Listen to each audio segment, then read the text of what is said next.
Hi everyone, all of you, welcome back to my channel. IGNOU university Indira Gandhi national open university registration നടന്നുകൊണ്ടിരിക്കുകയാണ്. July session അഡ്മിഷനാണ് നടന്നുകൊണ്ടിരിക്കുന്നത്.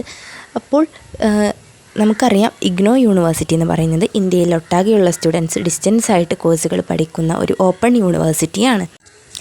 UGC അംഗീകാരം ലഭിച്ച ഈ ഒരു university admission വർഷത്തിൽ 2 തവണയാണ് എടുക്കാറുള്ളത്. ജനുവരി സെഷനും ജൂലൈ സെഷൻ നടന്നുകൊണ്ടിരിക്കുകയായിരുന്നു. അപ്പോൾ അതിൻ്റെ ഡേറ്റ് എന്ന് പറയുന്നത് ഇനിയും നിങ്ങൾക്ക് അപ്ലൈ ചെയ്യാനുള്ള ഡേറ്റ് ഓഗസ്റ്റ് 14-ാം തീയതി വരെ നീട്ടിയിട്ടുണ്ട്. ഓക്കെ, അപ്പോൾ ഡിസ്റ്റൻസ് ആയിട്ട് ഡിഗ്രിയൊക്കെ വിവിധ കോഴ്സുകൾ, ഇപ്പോൾ കാലിക്കറ്റ് യൂണിവേഴ്സിറ്റി ആയിക്കോട്ടെ അല്ലെങ്കിൽ ശ്രീനാരായണ ഗുരു യൂണിവേഴ്സിറ്റി ആയിക്കോട്ടെ, അപ്പോൾ ഏത് യൂണിവേഴ്സിറ്റി ആയാലും അവിടെയെല്ലാം ഇല്ലാത്ത വിവിധ തരം കോഴ്സുകൾ IGNOU യൂണിവേഴ്സിറ്റിയിൽ അവൈലബിൾ ആണ് കേട്ടോ. അതുകൊണ്ട് തന്നെ IGNOU യൂണിവേഴ്സിറ്റിയിൽ ചേരാൻ താല്പര്യമുള്ളവരൊക്കെ എത്രയും പെട്ടെന്ന് 14-ാം തീയതിക്ക് മുമ്പായിട്ട് തന്നെ രജിസ്ട്രേഷൻ ചെയ്യുക. അപ്പോൾ രജിസ്ട്രേഷൻ പോർട്ടലിൽ പോയിട്ടാണ് രജിസ്ട്രേഷൻ ചെയ്യേണ്ടത്. നിങ്ങളുടെ ഡീറ്റെയിൽസ് സബ്മിറ്റ് ചെയ്തതിന് ശേഷം രജിസ്ട്രേഷൻ ചെയ്യണം. അതുപോലെ ഓൺലൈനായിട്ട് പേയ്മെൻറ്റും ചെയ്ത് കഴിഞ്ഞാൽ നിങ്ങൾക്ക് അപ്ലൈ ചെയ്യാം. അതുപോലെ